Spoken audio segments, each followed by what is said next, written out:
اعوذ باللہ من الشیطان الرجیم بسم اللہ الرحمن الرحیم الف لام میم ذالک الکتاب لا ریب فیہ ھدی للمتقین صدق اللہ العظیم۔ سورہ بقرہ کا مختصر ترین خلاصہ اس سے پہلی نشست میں بیان کر دیا جا چکا ہے۔ سورہ بقرہ کا آغاز حروف مقطعات سے ہو رہا ہے۔ الف لام میم، ان حروف کو حروف مقطعات کہتے ہیں۔ ان کو الگ الگ پڑھا جاتا ہے، جیسے الف لام میم۔ یہ قرآن کریم کی 29 صورتوں کی ابتدا میں آئے ہیں، اور ان کے بارے میں علماء کرام کا متفقہ فیصلہ یہ ہے کہ ان کی مراد اور ان کا معنی اور مفہوم اللہ کے ماں سوا کوئی نہیں جانتا۔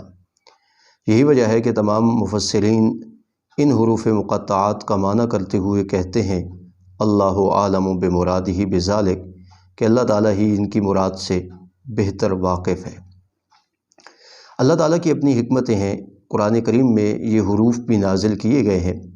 اس میں آزمائش ہے، امتحانی ایک پوائنٹ ہے، وہ یہ ہے کہ باقی قرآن کریم کی ترجمہ، تفسیر، معانی، مطالب ہم جانتے ہیں اور اسے اللہ تعالیٰ کا کلام جانتے ہوئے مانتے ہیں کہ یہ کلام الہی ہے۔ ان حروف کا اگرچہ معنی اور مطلب ہمیں پتہ نہیں، لیکن اس کے باوجود ہمیں اس بات کو تسلیم کرنا کہ یہ بھی کلام الہی کا حصہ ہے، یہ ہمارے ایمان کا امتحان ہے۔ ایک اور انداز سے مفسرین کرام نے ان حروف مقطعات کے بارے میں یہ تفسیر کا انداز بھی اپنایا ہے کہ قرآن کریم کی اگر آیات کو دیکھا جائے تو وہ دو قسم پر ہیں۔ کچھ آیات وہ ہیں جو محکمات ہیں۔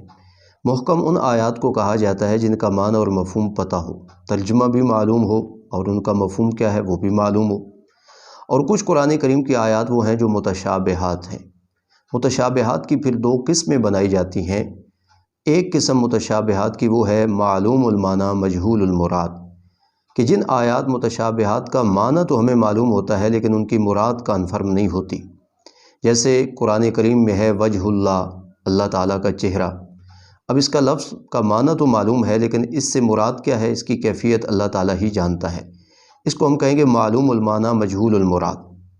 جیسے کہ قرآن کریم میں اللہ تعالیٰ کی پنڈلی کا ذکر ہے، یا لفظ ید اللہ، اللہ کا ہاتھ۔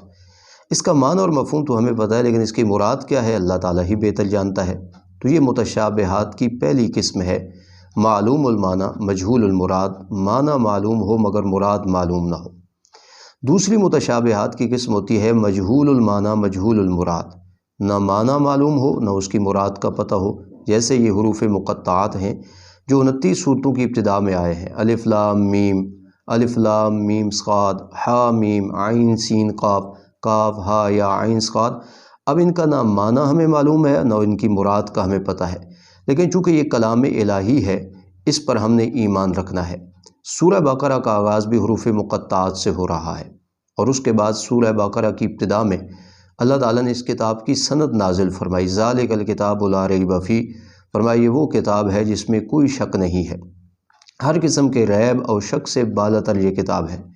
یہ قرآن کریم ہی کا اعجاز ہے کہ اس کے صفحہ اول ہی پر یہ بات رقم ہے کہ اس کتاب میں کسی قسم کا کوئی شک اور ریب نہیں۔ باقی جتنی کتب بھی ترتیب دی جاتی ہیں بتقاضۂ بشریت، ان میں کسی نہ کسی قسم کا کوئی ریب یا شک متوقع ہو سکتا ہے، لیکن قرآن کریم ایک ایسی کتاب ہے جس میں کسی قسم کا ریب اور شک نہیں ہے۔ اور ذالک الکتاب لا ریب فیہ سے ایک اور اشارہ بھی ہو رہا ہے کہ ہم نے اس سے پہلے سورہ فاتحہ میں اپنے رب سے دعا مانگی تھی، اہدنا الصراط المستقیم، مولا ہمیں صراط مستقیم سیدھا راستہ بتا۔ اب اللہ تعالیٰ ذالک الکتاب لا ریب فیہ کے ذریعے اشارہ کر رہے ہیں کہ جس صراط مستقیم کے تم طالب ہو، وہ صراط مستقیم اور سیدھا راستہ تمہیں اس کتاب مقدس سے حاصل ہوگا۔ تو فرمایا ذالک الکتاب لا ریب فیہ، یہ کتاب ہے اس میں کوئی شک نہیں ہے، اور رب العالمین کی طرف سے نازل ہونے میں بھی کوئی شک نہیں ہے۔ اب بعضی لوگ قرآن کریم کے بارے میں متردد رہے، جیسا کہ آپ صلی اللہ علیہ وسلم کے مخاطبین قرآن کریم کے بارے میں کہتے تھے کہ یہ شعر و شاعری ہے، یہ کہانت ہے، آپ اپنی طرف سے بناتے ہیں، آپ صلی اللہ علیہ وسلم کو کچھ سکھلا رہا ہے، آپ صلی اللہ علیہ وسلم کو لکھ کر دے رہا ہے۔ تو ان تمام باتوں کا جواب اس جملے میں ہے، فرمایا رب العالمین کی طرف سے یہ کلام ہے، اور رب العالمین کی طرف سے نازل ہونے میں کوئی شک نہیں ہے اس کتاب میں۔ اگر کوئی شک کرے تو اس کے اپنے فہم اور اس کے اپنے عقل کا فطور اور اس کے اپنے عقل کا قصور ہے۔ تو سر ورق اللہ تعالیٰ نے اس کتاب کی بابت یہ بات بتا دی کہ یہ وہ کتاب ہے محتم بالشان جس میں کسی قسم کا کوئی ریب اور شک نہیں۔ دوسرا وصف ہدی للمتقین، فرمایا یہ متقین کے لیے سراپا ہدایت ہے۔ جن لوگوں میں ضد اور تعصب نہیں، جن میں خوف خدا ہے، وہ اس کتاب سے ضرور بضرور ہدایت پائیں گے۔